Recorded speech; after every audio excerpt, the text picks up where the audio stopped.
গত রাতে একজন পাইছি, উনি বলেছে, আমি জানি না, আমি উনার কথা বিশ্বাসও করেছি।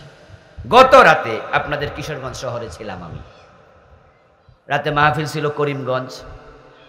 আজকে দুপুরে মাহফিল করব, ভাবলাম ঢাকায় গেলে আবার ফিরে আসা তো কষ্ট, থেকে গেলাম রাতে। আমার গাড়িটা রাখবো কোথায়? একজন ভাই সহযোগিতা করলেন, ওই ব্যবসায়ী, চিনি না, পরিচিত একজনের সাথে উনার জায়গায় গাড়ি রাখলাম। পরে বলো, হুজুর, রাতে তখন প্রায় 1টা বাজে, আমার দোকান আছে, একটু আপনি পা রাখবেন? আমি বললাম ওকে। 2-4-5 মিনিট বসলাম। কাপড় ব্যবসায়ী, বাড়ি সিরাজগঞ্জ, বিশাল দোকান। বলল, হুজুর, আমি চাকরি করতাম ইবনে সিনা হাসপাতালে, ব্যবসা শুরু করেছি, আল্লাহ এত বরকত দিছে। বলল, এখন আমার লাখ লাখ টাকা বেচা কেনা, এবং হোলসেলে বিক্রি করি, খুচরা করি। হুজুর, একটা কাজ করি, একজনকেও ঠকাই না। বলল, অল্প দিন আল্লাহ আমার এত ব্যবসা বরকত দিছে। 1 নাম্বার কাপড়, 1 নাম্বার ইবি, আমি নিজ উৎপাদনও করি আমার এলাকা, বাড়ি সিরাজগঞ্জে। বলে, আমার ফ্যাক্টরি আছে এলাকায়। সুতা 1 নাম্বার হলে এক, যা বলি তা। আমার মনটা জুড়ে গেল। বললাম, ভাই, আসলেও বরকতের মালিক কে? আপনি নীতির উপরে থাকেন, নীতির উপরে থাকেন। আমাদের মুসলমানেরা আমরা পৌঁছে গেছি বেশি। ইসলাম আমল করছে খ্রিস্টানরা, ইসলাম আমল করছে ইহুদিরা। আমি আমেরিকা সহ পৃথিবীর অনেকগুলো দেশে অনেকবার গিয়েছি। অমুসলিমদের দেশে গিয়ে আমি দেখিনি কেউ কাউকে ঠকাতে। হিন্দুরা মিথ্যা বলে, খ্রিস্টানরা মিথ্যা বলে না, ইহুদিরা মিথ্যা বলে না। কোটি কোটি টাকার ব্যবসা করছে, বিশাল বড় বড় ইন্ডাস্ট্রি বানাইছে, 2 নাম্বারই করে না। বাংলাদেশে আসলে যখন 2 নাম্বারই দেখে তার আশ্চর্য হয়। আচ্ছা, আমাদের দেশে বাটা কোম্পানি আছে, কথা বলে না কেন? বাটা কোম্পানির নাম শুনছেন? আচ্ছা, বাটা কোম্পানি কি 1 রেটে বেচে না 2 রেটে? কিন্তু আমাদের দেশের মুসলমানদের, গুলিস্তান যাবেন, এখন অনেকে সোজা হয়েছে, গুলিস্তান যাবেন, দরাদরি ছাড়া বেচবেই না। আমি অনেক দোকানে গিয়ে বলি, ভাই এক দাম বলেন তো। হাসি দিয়া হুজুর, 1 দামে কি চলে? আপনি কিছু বলেন, আমি কিছু বলি, ধাক্কা ধাক্কি করতে করতে যেখানে গিয়ে থামি। এর মানে হলো আমি 100 টাকার জিনিস 500 টাকা চামু, দেখি আপনি কি বলেন। তা আপনি লজ্জা শরমে যদি বলেন যে হুজুর 250, 200, আমি ধাক্কা মাইরা বলবো, এত কমে কি চলে? কিনছি এত 350। মিথ্যুক। আপনার কেনা যদি 350 হয়, আমি এখন কি বলি, 10 টাকা ব্যবসা দে, 20 টাকা দে, তাহলে 370 টাকা। আপনি তো খুশি গদগদ। 100 টাকার জিনিস 370, যদি 1 রেটে লিখতাম 125, তাহলে তো বেচা হইতো, এত কি আর লাভ হইতো? এই জন্যই তো আমি 1 দামে বেশি না। বাটা কোম্পানি যদি 1 রেটে বিক্রি করে 100 বছর ব্যবসা করতে পারে, তুমি কেন পারো? আমরা দুনিয়ামুখী হয়ে গেল। ইমাম আবু হানিফা ব্যবসায়ী, কিন্তু উনার ব্যবসা করতে গিয়া মানুষরে ঠকাইয়া কি টাকা কামাইছে? আর আমরা ব্যবসা করতে গেলে কি মানে শুরুয়ে করি এই নিয়তে। আমার এক মুসল্লি জুমা পড়ায়, আমি সাভারে জুমা পড়েছি 14 বছর এক মসজিদে। ওখানকার এক মুসল্লি, এরকম দাড়ি ছিল, ইয়াং ছেলে। হঠাৎ করে একদিন দেখি ক্লিন শেভ, সে রাস্তা দিয়ে আসছে আর আমি যাচ্ছি, ক্রস হলো। আমি তাকে ধরলাম, ধরে বললাম, কিরে ভাই, এরকম দাড়ি মারি সব কামাই লাইলা, এবং ইদানিং জুমাতেও তোমাকে কম দেখি। সে আমারও জবাব দিল, হুজুর, আমি তো পাশের বাড়িতে গাড়ি চালাইতাম, প্রাইভেট কারের ড্রাইভারি করতাম, আমি চিনি আবার ওই বাড়িওয়ালাকে। আমি বললাম, হ্যাঁ। বলে, হুজুর, ওইটা ছেড়ে দিছি, কাঁচামালের ব্যবসা ধরছি। তা আমি বললাম যে, জিগাইলাম কি, উত্তর দিলা কি? জিগাইছি, দাড়ি মারি কামাইছো কেন? বললো, হুজুর, ব্যবসা করলে নাকি মিছা না কইয়া পারা যায় না, এই জন্য ভাবছি মুখে দাড়ি রাইখা মিছা কথা কেমনে কই।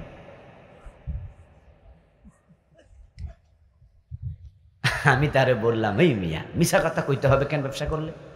আচ্ছা, যদি মিছা কথা কোয়াও লাগে তো দাড়ি থাকলে কোয়া যাবে না? তো দাড়ি তো হলো সুন্নত, তো লুঙ্গি যে ফরজ, প্যান্ট যে ফরজ, এটা তো ফরজ, তো ফরজ আগে খুললে আনা তাহলে শুরু করতে। আমাদের দেশে কিছু মানুষ এটা ভাবে যে ব্যবসা মানে মিছা কথা কোয়া লাগবো, ব্যবসা মানে মুখ ঠিক রাখা যাবে না, ব্যবসা মানে ওয়াদা করে ওয়াদা রক্ষা করা যাবেই না। যারা টেইলারি করে অধিকাংশ দেখবেন যে তারিখ যে তারিখে দেয় ওই তারিখে জামা কাপড়, প্রয়োজন একটা বুতাম লাগানো বাদ দিয়ে রাখবো, এটা আপনাকে কালকে লাগাই দিমাই, ওয়াদা ঠিক রাখবেন। ফার্নিচার মিস্ত্রি অর্ডার দিয়ে দেখবেন ওয়াদা ঠিক রাখবেন। দুই চারজন ভালো আছে মনে করে ব্যবসা করতে হলে ওয়াদা ভাঙতে হবে, ব্যবসা করতে হলে মিথ্যা বলতে হবে, ব্যবসা করতে হলে হুজুর আপনি কি আর ব্যবসা করেন, আপনি তো বুঝবেন না, দিলে ব্যবসা করা যায় না। বাস্তবতা কিছু আছে, নাই যে তা নয়। আমার আপন জেঠাতো ভাই হাফেজে কোরআন দুবাই ছিল, দেশে আসছে, ব্যবসা ধরেছে আমাদের এলাকার বড় বাজারে, যেটা আমাদের ইউনিয়ন পরিষদের জায়গা। উনি মুদি দোকান খুললো, বছর খানেক পরে দোকান ছেড়ে দিল, লালবাতি জ্বলে গেল। আমি জিজ্ঞাসা করলাম আমার ইমিডিয়েট বড় যে ভাইজান ঘটনা কি, ব্যবসা যে সুবিধা মনে হচ্ছে না, দোকানে মালামাল কমে যাচ্ছে। বলে না ছেড়ে দেব, পারবো না। কেন পারবেন না? ও ভাই ব্যবসা না করলে জানতাম না এই দেশের ব্যবসায়ীরা কত বড় জালেম। আমি বললাম কেমনি কি? দেখো আমি চিনি কিনে আনি 60 টাকা করে, 2 টাকা ব্যবসা না করলে আমার ব্যবসার পুঁজি, আমার খরচ, আমার দোকান ভাড়া, আমার লাইটিং ফাইটিং কত কিছু চলবে না। আমি 62 টাকা বেশি, আমার পাশের দোকানদার 60 টাকা কিনে আই না 55 টাকা বেশি। আমি কই কিটা রে কোন ভাই, কেমনে কি কেমনে কি? আমিও তো প্রথমে ভাবি কেমনে কি। পাবলিক যখন আইসা বলে হবে সাহেব আপনার এখানে ভালোবাসা, আপনি আলেম মানুষ আসি, কিন্তু আপনি এইভাবে ঠকাবেন এটা তো ভাবি নাই। কি ঠকাইছি? যে 60 টাকার চিনি 62 টাকা আপনি বেচলেন, অথচ পাশের দোকানে 55 টাকা। আমি বলি কি রে কয়, একসাথে চিনি কিনে আনি একই জায়গা থেকে, বেটা 60 টাকা তো কিনাই পড়লো, 55 টাকা কেমনে? পরে খবর নিয়ে দেখি 100 গ্রাম কম দেয়। 1 কেজি কত গ্রাম? হ্যাঁ মাশাআল্লাহ, জানেন তো যে কন্যা জোরে কত গ্রাম? তো 1000 গ্রাম যদি 60 টাকা করে হয় কেজি, তাহলে 6 টাকা পড়ে না? 100 গ্রামে 6 টাকা। শুরুতে যদি 100 গ্রাম কম দেয় তাহলে 55 বেচতে অসুবিধা, 6 টাকা তো এখানেই নেই। কয় আরো কারিশমা আছে, চিনি 1 নাম্বার 2 নাম্বার মিশিয়ে ফেলে। যখন 1 2 মিশিয়ে ফেলে বোঝা যায় না 1 2, আবার এখানে 6 টাকা শুরুতে নাই, তো ওই বেড়ার লগে আমি দৌড়াইয়া কুলামু কেমনে? এখন পাবলিকরে যদি কইয়া দেই এখানে ওজনে কম দেয়, ওই বেড়া শুনলে তো লাডি লই আইব যে আমনে আমার বিরোধিতা করেন। কইতেও পারি না, সইতেও পারি না, যাবোটা কই? আমার জ্যাঠাতো ভাই পরে ব্যবসা ছেড়ে আবার দুবাই চলে গেল। ও দোস্ত এখন আপনারা বলুন তো, ইমাম আবু হানিফা ব্যবসা করছে, আমরাও ব্যবসা করি, পার্থক্য আসেনি? এখন আপনি ব্যবসা করতে যায় আপনি দুনিয়ামুখী হলেন, আখিরাতমুখী হওয়ার অর্থ দুনিয়া ছেড়ে দেয় না। চাকরি করবেন, ব্যবসা করবেন, নবীরাও করেছে, আমরাও করব, কিন্তু দুনিয়ামুখী হব না। দুনিয়ার সাথে আমাদের সম্পর্ক হবে নৌকার সাথে পানির সম্পর্কের মতো। পানি ছাড়া নৌকা চলবে না, কিন্তু পানিটা নৌকার তলায় থাকুক, নৌকার ভিতরে ঢুকতে দিও না। যদি নৌকার ভিতরে পানি ঢুকতে দাও, এই পানি কিন্তু নৌকা ডুবাইয়া দেবে। ব্যবসা বাণিজ্য সব করিও, আখিরাতমুখী থাকবা, দুনিয়াকে কলবে ঢুকতে দিও না। যাদের কলবে দুনিয়ার লোভ ঢোকে তারাই হারাম খাওয়া শুরু করে, এই দুনিয়া তাদের জাহান্নামে নিয়ে ছেড়ে দেয়। এর মাঝেও আল্লাহর কিছু বান্দা ব্যবসায়ী আছে যারা 1 টাকা হারাম লেনদেন করে না। রাসূলুল্লাহ সাল্লাল্লাহু আলাইহি ওয়াসাল্লাম মেরাজ থেকে ফিরে আসলেন, এসে বললেন বেলাল আমি মেরাজের রাতে জান্নাতে ঢুকেছি, আমি জান্নাতে আমার আগে আগে তোমার পায়ের শব্দ শুনেছি। বেলাল জান্নাতি মানুষ, এই জন্য বেলাল সফল মানুষ। বেলালকে আমরা সম্মানের সাথে স্মরণ করি। ইসলামের জন্য বেলাল অত্যাচার জুলম সহ্য করেছেন, আল্লাহর নবীকে বেলাল নিজের জীবনের চেয়ে বেশি ভালোবেসেছেন। হযরত বেলালকে রাসূল নিজের মুয়াজ্জিন বানিয়েছেন। হযরত ওমর তার নাতিন হযরত ওমরের নাতিন বেলালের কাছে বিয়ে দিয়েছেন। হাবশার ইথিওপিয়ার কালো বেলাল, ঈমানওয়ালা বেলাল। আজকের এই মাহফিলে আমরা যারা আছি আমরা সবাই সমান টাকাওয়ালা নই, সবার লেখাপড়া সমান নয়, তারতম্য আছে। পয়সাওয়ালা এখানে আছেন, গরিব আছেন, শিক্ষিত আছেন, কম শিক্ষিত আছেন, কিন্তু জান্নাতীদের কাতারে যার নাম নাই, আপনি ভিআইপি যাই হন আপনি ব্যর্থ। আর রিকশাওয়ালার নাম যদি জান্নাতীর কাতারে সে ঢুকাই দিতে পারে, সে গরিব হোক, সেই সফল। আদাফলাহাল মুমিনুন, এটাই হলো সফলতার মেসেজ। এই জন্য আমাদের চেষ্টা হবে, প্রচেষ্টা হবে, নিজের নাম জান্নাতীর কাতারে ঢুকাও, তাড়াতাড়ি ঢুকাও। এটাই হলো সফলতা। নবী এবং রাসূলেরা মানুষকে জান্নাতের পথে ডেকেছেন, এবং জান্নাতের পথে চলতে গিয়ে হযরত আবু বকর, মক্কার বড় ব্যবসায়ী, তিনি তার টাকা পয়সা সব শেষ। এখন আবু বকর গরিব। তাবুকের যুদ্ধের সময় আবু বকর যখন ঘরের ঘটি বাটি ফান্ডি আপনার পাতিল যা আছে হান্ডি বাতিল একবারে পুরান জামা, পুরান লুঙ্গি, পুরান গামছা, ঘরের ঝাড়ুটা পর্যন্ত রাসূলকে এনে দিলেন। নবীজি জিজ্ঞাসা করছেন, মা বকাইতা লিয়ালিকা ইয়া আবা বকর, আবু বকর সব তো নিয়ে আসছো, পুরান জামা কাপড় সহ, ঘরে পরিবারের জন্য কি রেখে এসেছো? আবু বকর জবাব দেয়, আল্লাহ এবং রাসূলকে রেখে এসেছি। এই যে আবু বকর সব দিয়া গরিব হয়ে গেল, আবু বকর গরিব হইয়া কি ব্যর্থ না সফল? আর আমরা যে হাজার হাজার টাকা আছে, যদি আপনি মনে করেন যে আমার ছেলে 2 লাখ টাকা মাসে বেতন পায়, আমি সফল হয়েছি, আমার 20 বিঘা জমি আছে, আমি কেডা জানুনি সফল, আপনি ভুলের ভিতরে আছেন।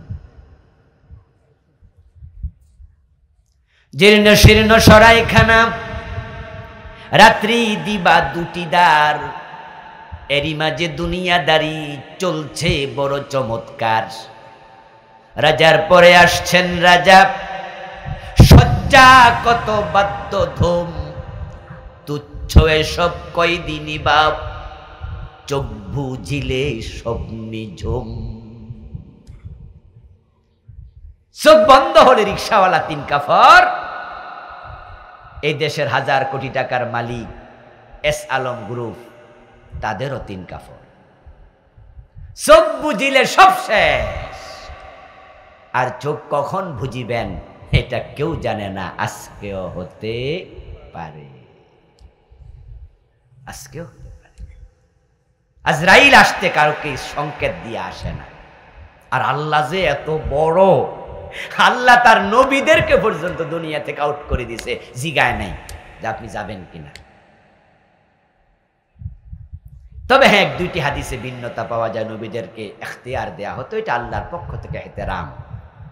নবী সুলাইমান কত বড় নবী, ক্ষমতাওয়ালা, যার কথা জিন পর্যন্ত শুনে, পশু পাখি শুনে, এবং যার কথা বাতাস শুনে।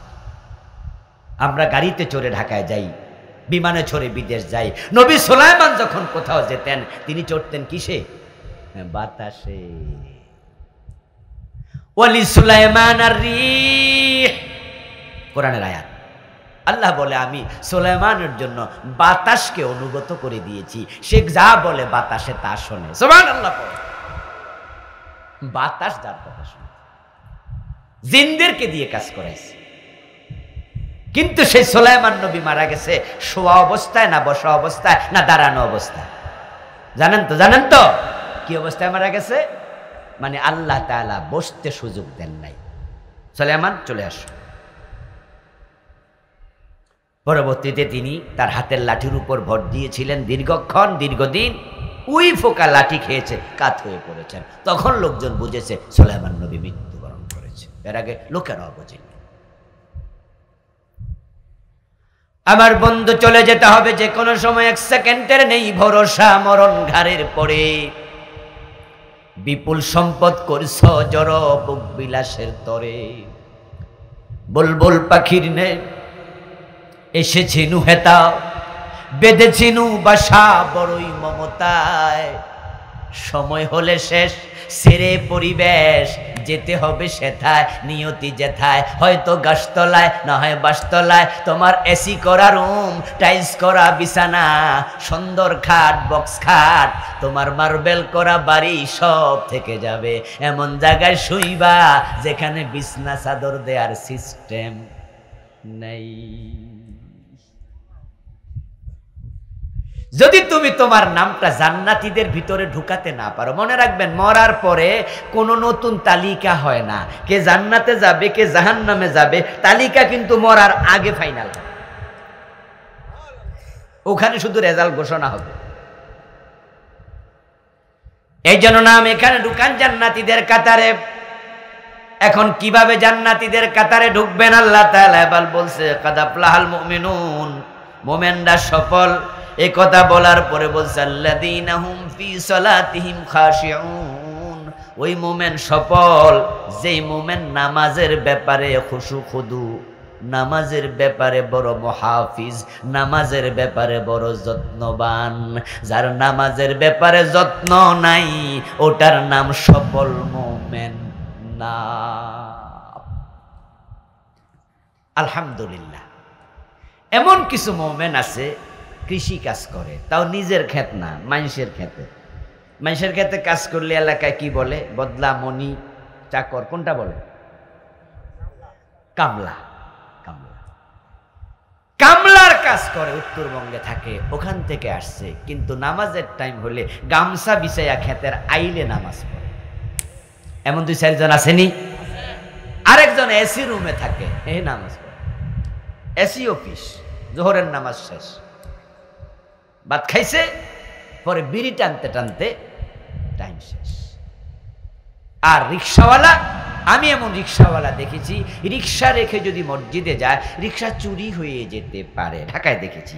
তাই কি করলো, ফুটপাতের এক কোনায় রিক্সা দাঁড় করাইয়া দেখলাম গামছা বিছাইয়া রিক্সার সামনে চাক্কার পাশে খাড়াইয়া নামাজ পড়তেছে, দেখে নয়ন জুড়াইয়া গেল।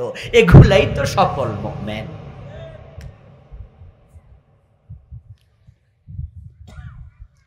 নৌকা চালায়, নৌকার মাঝে দাঁড়ায় নামাজ পড়ে, বিমানের মাঝে তায়াম্মুম করে নামাজ পড়ে, হাসপাতালের আইসিইউতে আছে, ওখানে ইশারায় নামাজ পড়তেছে, হাসপাতালের বেডে নাকের মাঝে অক্সিজেনের মাস্ক লাগানো, দেখলাম সেখানে এভাবে ইশারা ইঙ্গিতে নামাজ পড়তেছে।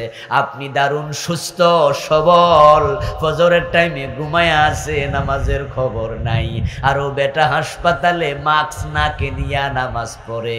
তোমারে সফল কে বলল দোস্ত? তুমি সফল নও, সফল হবে সেই নামাজের ব্যাপারে যত্ন নিবে যেই। আল্লাহ বলছে, এটা আমার কথা না, কাদ আফলাহাল মুমিনুন আল্লাযীনা হুম ফি সালাতিহিম খাশিউন। মুমিনের সফলতা মানে জান্নাত।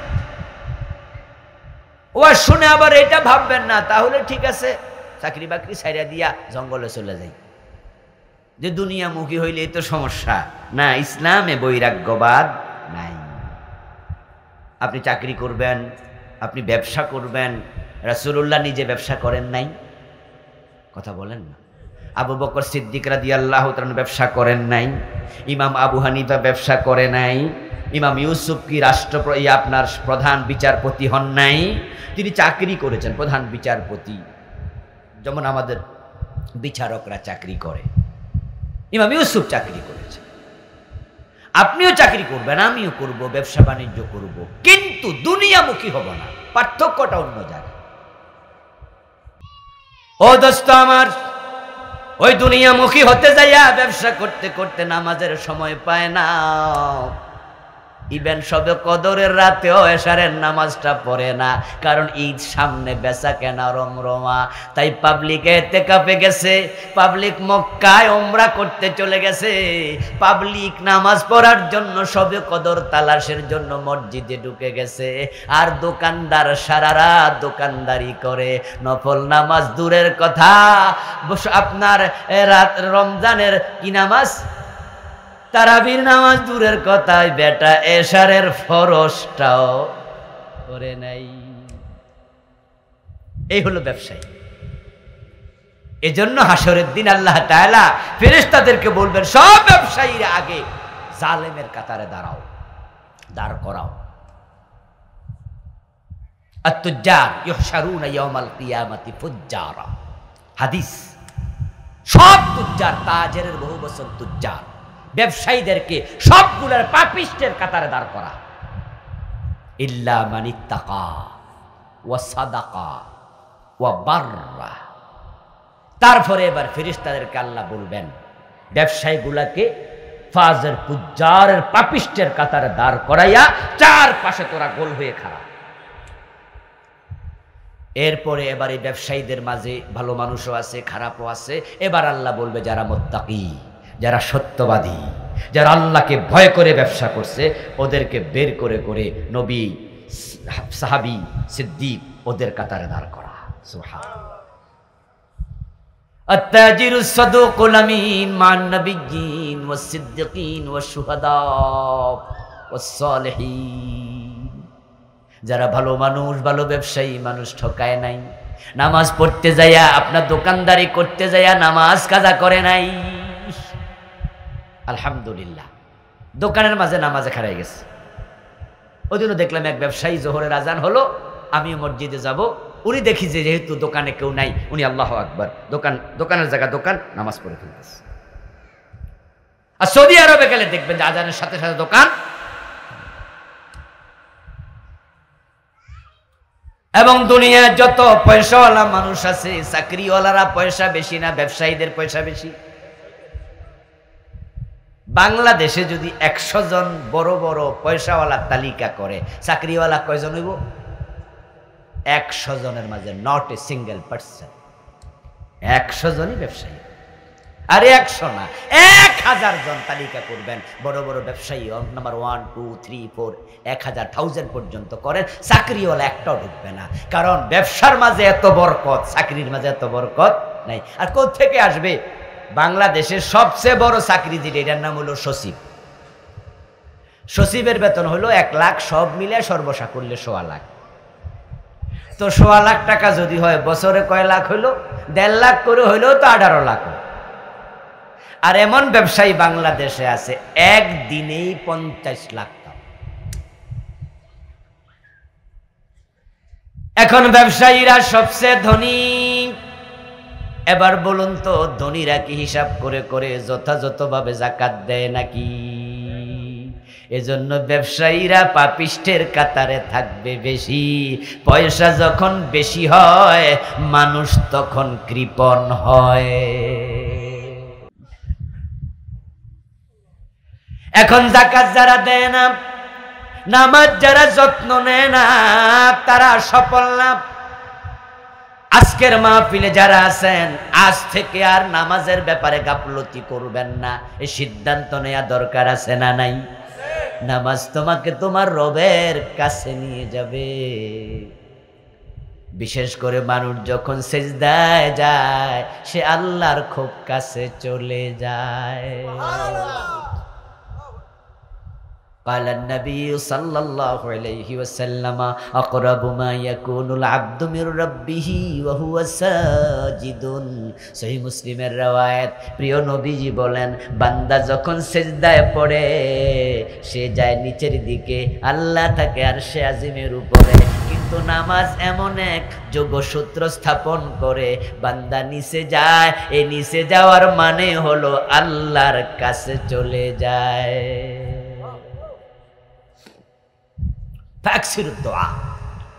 এজন্য প্রিয় নবী বলছে, সেজদা গেলে বেশি দোয়া করিও, কারণ সেজদার দোয়া আল্লাহ ফিরায় না। আমাদের কিন্তু দোয়া করার একটা বদভ্যাস আছে, সেটা হলো আমরা যত দোয়া করি নামাজ শেষ কইরা। হাদিসে আছে ফরজ নামাজের পরে দোয়া কবুল হয়, এটাও রাইট কেন, কিন্তু দোয়া বেশি কবুল হয় সেজদা এবং নামাজের ভিতর। কারণ ব্যক্তি যখন নামাজে দাঁড়ায়, সে আল্লাহর সামনে থাকে, আল্লাহ তার দিকে তাকায়া থাকে। সেজদায় যখন যায়, আল্লাহর কাছে চলে যায়। এজন্য প্রিয় নবীর যখন বিপদ মুসিবত আসতো, তিনি নামাজে দাঁড়িয়ে যেতেন। আল্লাহ বলেছেন, ওয়াস্তাইনু বিসসবরি ওয়াসসালাহ ইন্নাল্লাহা মা'আস সাবিরিন। আমরা দোয়া করার জন্য তো হুজুরের কাছে যাই, যাইয়েন, অসুবিধা নাই, হুজুরদের কাছে দোয়া চাওয়া জায়েজ আছে। রাসূলুল্লাহর কাছে সাহাবারা চাইতেন, কিন্তু নিজের দোয়া নিজের কবুল হওয়ার সম্ভাবনা বেশি। কারণ আপনার চাহিদা তো আমি বুঝবো না, আপনারটা আপনি বুঝবেন। যদি আপনাকে মশা কামড়ায়, ব্যথা কি আমি পাবো? আপনাকে সাপে কামড়াইলে আপনি যতই বলেন হুজুর সাপে কামড়াইছে, হুজুর খুব ব্যথা, আমি কিন্তু এতটা বুঝবো না, আপনি যাহা বোধ করবেন। এই জন্য নিজের চাহিদা আল্লাহর কাছে নিজে যেভাবে বলা যায়, আরেকজনকে দিয়ে সেভাবে বলানো যায় না। তো আল্লাহর বক্তব্য হলো ফাজকুরুনি আযকুরকুম, আমাকে আমাকে ডাইরেক্ট সেজদায় চলে যাবেন। সেজদায় গিয়ে বলবেন, আল্লাহ আমি এটার বিয়ে হয় না, বিয়ের ব্যবস্থা তুমি করে দাও। সেজদায় গিয়ে বলবেন, আল্লাহ ছেলে বিদেশ যাবে, ভিসার ব্যবস্থা করে দাও। আল্লাহ ছেলে চাকরির জন্য টাকা জমা দিছি, আল্লাহ দরখাস্ত করছি, বিদেশ যাওয়ার জন্য টাকা জমা দিছি। আল্লাহ ব্যবসা শুরু করেছি, আল্লাহ শরীরটা ভালো না, আল্লাহ তোমার কাছে চাই। আল্লাহ কোরআনে বলেন, উদউনি আস্তাজিব লাকুম, আমাকে ডাকো, আমি তোমার ডাকে সাড়া দিতে প্রস্তুত হয়ে আছি। এই নামাজ আপনাকে আল্লাহর কাছে নেবে। অথচ এই দেশের লোকেরা নামাজে খুশু খুদু তো পড়ে, কত আছে নামাজি পড়ে না। আপনাদের এখানেও আছেন আপনারা যারা নিজেরা নামাজি, অথচ আপনার পরিবারে বেনামাজি লোক আছে। নিজের যুবক ছেলে নামাজি না, কলেজে পড়ে, ভার্সিটি পড়ে। আপনি ফজরে মসজিদে গেছেন, আপনার ছেলে ঘরে ঘুমায় আছে। শোনেন, হাসরের ময়দানে আল্লাহ আপনার নামাজের হিসাব যেমন নেবে, অধীনস্থের নামাজের হিসাবও আপনার থেকে নেবে। কোরআনে আছে, ওয়ামুর আহলাকা বিসসালাতি ওয়াসতাবির আলাইহা, নামাজ এমন এক ইবাদত যেটা শুধু নিজে নয়, নিজে নামাজ পড়ো, তোমার পরিবারকে নামাজের আদেশ করো। সন্তানের বয়স যখন 7, নামাজের আদেশ করো। নামাজ যখন পড়বে না, 10 বছর হলে প্রয়োজনে শাসন করো, নামাজ পড়তে বাধ্য করো। হাদিসে আছে, মান তারাকা সালাতান মুতাআম্মিদান ফাকাদ কাফারা, যে ইচ্ছা করে নামাজ ছাড়ে সে কুফরি করে। প্রিয় ভাইয়েরা, নামাজ ছাড়বেন না কোনোদিন। আল্লাহ নামাজ ছাড়ার কোনো অধিকার মানুষের দেই নাই। দেহের মাঝে মাথা যেমন, দিনের মাঝে নামাজ তেমন। কল্লা যদি কেটে ফেলা হয়, তাহলে বডিটা কার এটা চেনা যায় না। আপনার বউও চিনবে না, আপনার কল্লা ফেলাই দিবে, চেনা খুব কঠিন। আপনার নামাজ নাই, আপনার ঈমানই নাই। মান তারাকা সালাতান মুতাআম্মিদান ফাকাদ কাফারা, কুফরি হয়, ঈমান চলে যায়। নামাজ নাই, কিচ্ছু নেই। এই জন্য আপনি দেখবেন শরীয়তের অন্য যত ইবাদত আছে, এগুলো মাঝে মাঝে স্থগিত হয়, ইল্লাস সালাহ, নামাজ ব্যতীত। মাঝে মাঝে রোজা স্থগিত হয়ে যায়। অসুস্থ হলে রমাদান মাসে আলেম ওলামারা বলে এটা পরে রাখেন, আপাতত না রাখলেও চলে। আল্লাহ বলেছে, ফামান কানা মিনকুম মারিদান আও আলা সাফারিন ফাইদ্দাতুম মিন আইয়ামিন উখার। তুমি অসুস্থ, তুমি সফরে আসো, রোজা আপাতত মুলতবি, তুমি পরে রাখো, রোজা কাজা করা যায়। গরিব মানুষ হজ ফরজই হয় না, গরিব মানুষ যাকাত দিতেই হয় না। ও দোস্ত, আপনি দেখেন, আপনি গরিব, যাকাত মাপ, আপনি গরিব, আপনার জন্য হজ মাপ। আপনি অসুস্থ, আপাতত রোজা মাপ। কিন্তু নামাজ এমন এক ইবাদতের নাম, দেহ থেকে যেমন কল্লা আলাদা হয় না, একজন মানুষের জীবন থেকে নামাজ আলাদা হবে না। এত সুস্থ, দাঁড়ানোর ক্ষমতা নাই। ইসলাম বলে বসে পড়ো, বলে হুজুর বসতেও তো পারি না। ইসলাম বলে শুয়ে ইশারায় হলেও পড়ো। সাল্লি কায়েমা ফাইন লাম তাস্তাতি ফাকাইদা ইল্লা আলা জানবিন। প্রিয় নবীর অর্ডার, দাঁড়িয়ে পড়ো, পারো না, বসে পড়ো, পারো না, শুয়ে পড়ো, ইশারায় পড়ো। মাপ নাই, মাপের সিস্টেমই নেই। রওনা দিছেন, সেন্ট মার্টিন যাবেন। কক্সবাজার সীমান্তে, তারপরে সেখান থেকে টেকনাফ, তারপরে জাহাজে চললেন, তারপরে নদীর মধ্যখানে, সাগরের মধ্যখানে গেলেন। হঠাৎ করে ঝড় তুফান শুরু হলো। ডানে বামে সামনে পিছে তাকিয়ে দেখেন যে বাড়িঘর কিচ্ছু দেখা যায় না, বঙ্গোপসাগরের থই থই পানি। হঠাৎ গেছে জাহাজ ডুবে। হতে পারে না? নামাজের মাসালা কি? তখন মাসালা কি? হুঁশ আসে যতক্ষণ নামাজ ফরজ ততক্ষণ। মাসালা, মূলনীতি, আবার বলছি, হুঁশ আসে যতক্ষণ নামাজ ফরজ ততক্ষণ। আপনি পানিতে সাঁতার কাটছেন, কিন্তু কোন দিকে পার, কোন দিকে দিক আপনি জানেন না, কিচ্ছুই তো দেখা যায় না। হুঁশ আছে, সাঁতারও কাটতেছেন, দেখলেন সূর্য ডুবে যায়, মনে পড়ে গেল আসরের নামাজ তো পড়ি নাই। শরীয়তের মাসালা হলো, তখনও হুঁশ যদি থাকে, সাঁতার কাটতে কাটতে ইশারায় আসরের নামাজ পড়ো, তখনও মাপ নাই।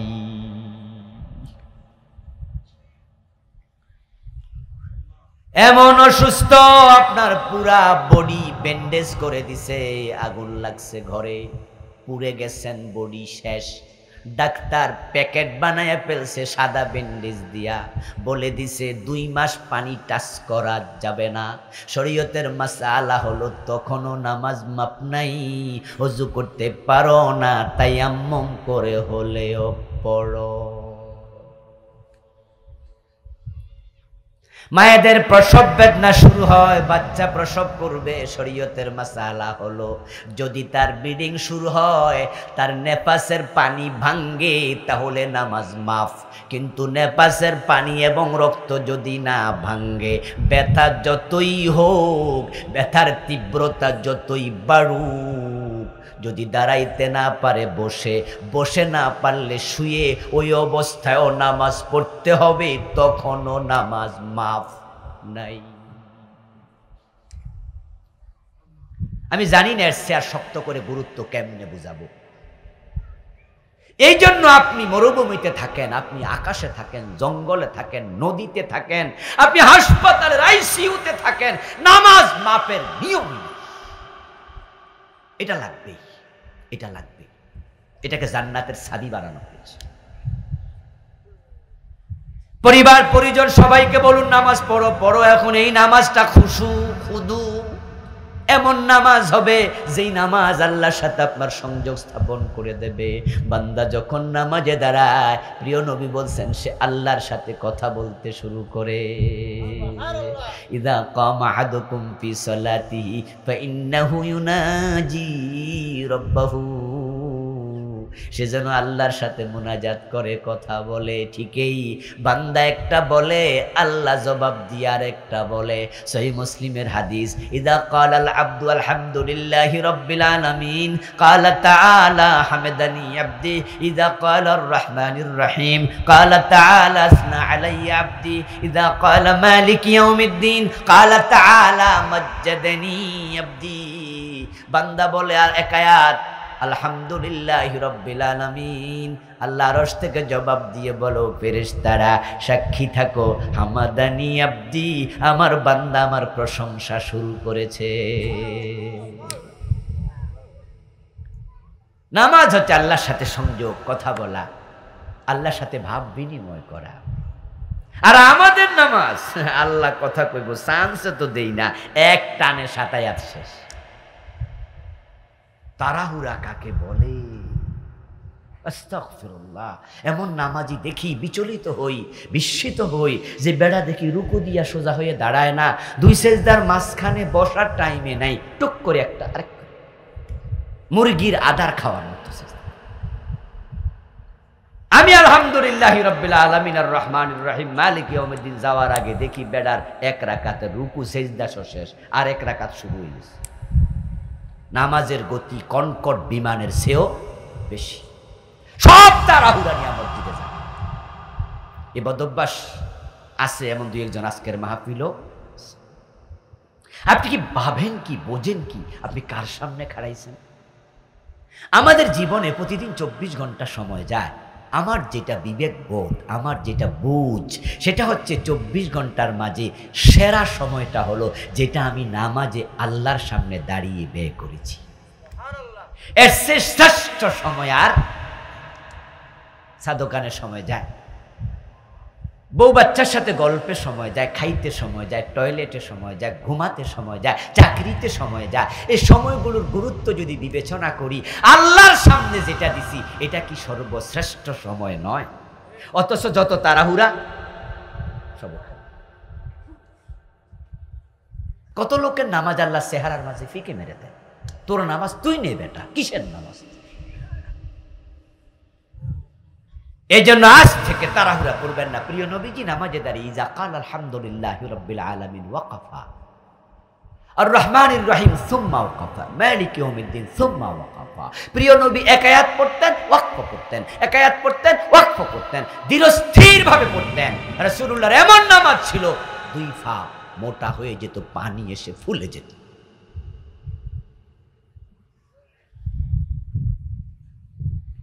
আজ থেকে আর আমরা তাড়াহুড়া করব না। রাজি আছেন তো ইনশাআল্লাহ? এই নামাজ হবে সফলতার মাধ্যম। যাকাত যারা দেন, যাকাত দেবেন হিসাব করে, লামসাম দেবেন না। যাকাত দেয়া যেমন ফরজ, যাকাত হিসাব করাও ফরজ।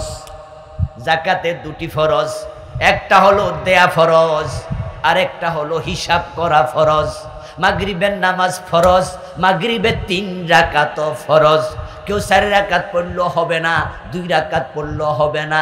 যাকাত হিসাব না করে দিলেন, সবটা সাদাকা হবে, যাকাত হবে না। যাকাত হলো 2.5%। আপনি হিসাবই করেন না, না করে আপনি দিতেছেন। হিসাব না করার কারণে সবটা নফল সাদাকা হবে, ফরজ জাকাত হবে। ওয়াল্লাযীনা হুম আনিল লাগবি মুরিদুন, সফল মুমিনের একটা চরিত্র হলো তারা অপ্রয়োজনীয় কথা বলে না। অপ্রয়োজনীয় কথা বলার অভ্যাস আমাদের ভিতরে খুব বেশি, বিশেষ করে বাংলাদেশের লোকের অভ্যাস। মুখে তো কোনো তালামালা নাই, তাই শুধু কয়, বুঝলেও কয়, না বুঝলেও কয়, জানলেও কয়, না জানলেও কয়। চা দোকানে বইসা তালাকের ফতুয়া দেয়,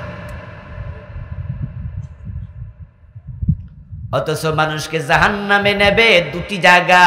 একটা হলো 2 ঠোঁটের মাঝখান, আর একটা হলো 2 রানের মাঝখান। প্রিয় নবীজি বলছেন, মাইয়াদমান লিমা বাইনা লিহিয়াইহি লাহিয়াইহি ওয়া মা বাইনা রিজলাইহি আদমান লাহুল জান্নাহ। যারা এই 2 চোয়ালের মাঝখান, 2 রানের মাঝখান লজ্জাস্থান আমি নবীর কাছে জিম্মা দিল, আমি নবী মুহাম্মদ তার জান্নাতের জিম্মাদার হয়ে গেলাম। আমলিক আলাইকা লিসানাক, জিহ্বা ব্যবহার করবেন সাবধানে। কথা বেশি বললে কি হয়? গীবত হয়, শিকায়াত হয়, ভুল হয়, মিথ্যা হয়। আপনার মুখ আপনার জাহান্নামের কারণ হয়ে যেতে পারে। খুব সতর্ক। না বুঝে কথা বলবেন না, চুপ থাকেন। জানি না বলবেন, জানি না, এটা বলাতে কোনো লস নাই, কোনো লজ্জা নাই, কিন্তু ভুল বলাতে সমস্যা। বিশেষ করে মাসআলার ক্ষেত্রে সতর্ক থাকবেন। না বুঝে মাসআলা বলবেন না।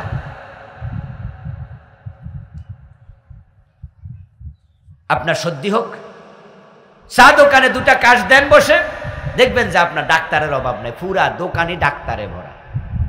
একজন বলবে, কিরে কি হয়েছে? প্যারাসিটামল খা। একজন বলবে, আরে নাফা এক্সট্রা খা। আরেকজন বলবে, না হিস্টাসিন খা। আরেকজন বলবে, ফেনাডিন খা। সব এমবিবিএস। আসলে এমবিবিএস কয়জন?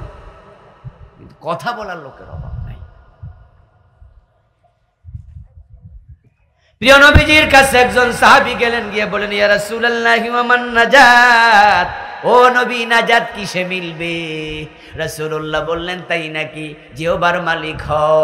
আরেকজন জিজ্ঞাসা করল, ইয়া রাসূলুল্লাহ আমার সবচেয়ে বড় দুশমন কে? রাসূল জিহ্বা ধরে বললেন, হাদা, তোমার নিজের সবচেয়ে বড় দুশমন তোমার নিজের জিহ্বা। এজন্য প্রিয় ভাইরা, অপ্রয়োজনীয় কথা বলবেন না, অপ্রয়োজনীয় কাজ করবেন না। টেলিভিশনের সামনে বইয়া 3 ঘন্টা লম্বা সিনেমা দেখে এমন মুসল্লিও চা দোকানগুলোতে বিশেষ করে, ওরে বাবা রে বাবা, কাপ ভাঙ্গা, ফ্রিজ ভাঙ্গা, কাফ কিনার টেয়া নাই, কিন্তু টেলিভিশন কিনা বয়ে রয়েছে। কাফের কোনায় ময়লা, সাফ করলে ডললেও ওঠে না, কয় হুজুর ফুরান কাফ তো ওঠে না। তো কি কিনেন না কান? কয় হুজুর গরিব দোকান, টাকা তো নাই, তো টেলিভিশন কিনলেন যে, কইটা ছাড়া কি দোকান চলে? সকালবেলায় যাইয়া যে জি বাংলা লাগাইছে, রাতের 12টা পর্যন্ত আর অফ করে নাই, এক টানা চলিতেই থাকে। এমন দোকান, এমন ঘর আছে সারা দিন সিনেমা চলে। আস্তাগফিরুল্লাহ। আগেতে মুরব্বীগুলার কারণে, মুরব্বীদের কারণে অনেকের ঘরে টেলিভিশন কিনতে পারে নাই।